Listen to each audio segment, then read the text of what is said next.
साक्षी को बीच में आना जरूरी है। ठीक है, एक बार रिसेट।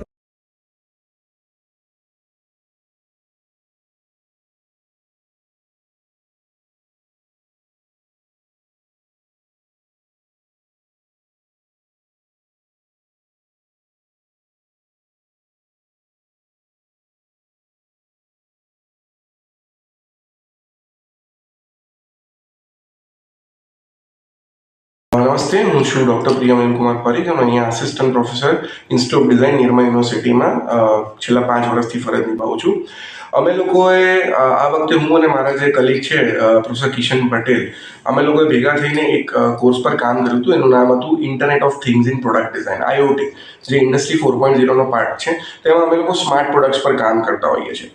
હવે તમે જોશો તો ચાઇનાની અંદર ઘણી બધી પ્રોડક્ટ બનતી હોય છે કે જે મોબાઈલ ફોનને રિપ્લેસ કરે. હવે જેમ કે 5 વર્ષથી 12 વર્ષના જે બાળકો હોય એના માટે મોબાઈલ્સ પર તો લાખો ગેમ અવેલેબલ હોય, કે પઝલ હોય, કે નંબર ગેમ હોય, કે વર્ડ ગેમ હોય, પણ જે ટેન્જિબલ હાથમાં પકડી શકાય એવી કોઈ ગેમ અત્યારે અવેલેબલ નથી. અને છે તો બધું મેન્યુફેક્ચરિંગ ચાઇનાથી આવે છે.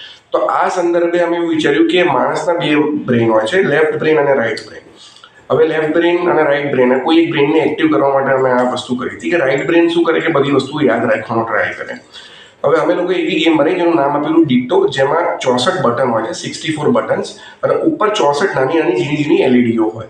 હવે એલઈડી ઉપર જે કલર કાં તો જે નંબર કે જે પણ લેટર પ્રિન્ટ થાય એ સિક્વન્સ તમારે યાદ રાખવાની છે. અને નીચે એક્ઝેક્ટલી જે કીપેડમાં જે બટન્સ આપેલા છે એના પર એ જ સિક્વન્સ ફોલો કરવાની. જો સિક્વન્સ સાચી હશે તો તમારો સ્કોર 1 થશે અને એક સ્માઇલી આવશે. જો સિક્વન્સ ખોટી હશે તો પછી રેડ કલરની એક નેગેટિવ સ્માઇલી આવશે ને તમારો યુ લૂઝ યોર સ્કોર. એટલે આવી રીતના કોગ્નિટિવ ઇશ્યુઝ પર બ્રેઇન મેમરી વધારતી જે ગેમ છે ટેન્જિબલ, એ અમે બનાવી. અને આ સ્ટુડન્ટ છે એને ડિક્ટો કરીને નામ આપ્યું એનું. અને યંગ ડિઝાઇન લીગ જે MIT પુણે દ્વારા ઉજ્જૈનમાં ઓલ ઇન્ડિયા લેવલ પર એક કોમ્પિટિશન થઈ હતી, એમાં આ લોકો વિજેતા બન્યા છે. હવે જે ડિક્ટો જે ડિવાઇસ છે એ બેઝિકલી 3D પ્રિન્ટેડ મોડલ છે. એ 30 સેન્ટીમીટર બાય 25 સેન્ટીમીટરમાં છે. આખું વસ્તુ અમે સોલિડ વર્ક્સ પર ડિઝાઇન કરી અને 3D પ્રિન્ટ કરી. આની અંદર આર્ડિનો મેગા કંટ્રોલર છે અને એ મેગા ESP32 થી સર્વરથી કનેક્ટેડ છે. એટલે રોજ નવી ગેમ તમને એની અંદર આવ્યા કરે. એટલે રોજની તમે 5 ગેમ રમી શકો. આ જે પ્રોજેક્ટ છે એને બનતા લગભગ 2 મહિનાનો સમય થયો હતો. એટલે આમાં ઇલેક્ટ્રોનિક્સ છે, આમાં વાયરલેસ છે, એમાં કમ્પ્યુટર સાયન્સ છે, એમાં પ્રોડક્ટ ડિઝાઇન છે, સોશિયલ ઇમ્પેક્ટ છે, ટોય ડિઝાઇન છે. એટલે ઘણી બધી અલગ સબ્જેક્ટનો સમન્વય કરો એટલે આ ડિક્ટો બને. હવે આની અંદર એક બટન છે, એટલે મિનિમલ ઇન્ટરેક્શન છે. 64 બટનની જે વાત કરી એ 64 બટન એક્ઝેક્ટ યુઝરની આંખની સામે છે અને આંખની એક ક્રોસમાં એક LED સ્ક્રીન છે. તો 64 બટનની સામે 64 LED સ્ક્રીન છે. એટલે કે નાની ઝીણી LED હોય જેમાં 255 અલગ કલર થઈ શકે. આ ગેમ જે છે એની જોડે મોબાઈલને કોઈ લેવા દેવા નથી, જાતે જ ફર્મવેર અપડેટ થાય છે. રોજ તમને 5 અલગ લેટર્સ આવે એટલે બ્રેઇનને આપણે 5 વખત રમીએ એટલે આપણું બ્રેઇન જે છે it keeps on getting charge. એટલે આવી રીતે 2 મહિનામાં આ દરેક વસ્તુનો સમન્વય કરીને આ વસ્તુ અમે બનાવી છે.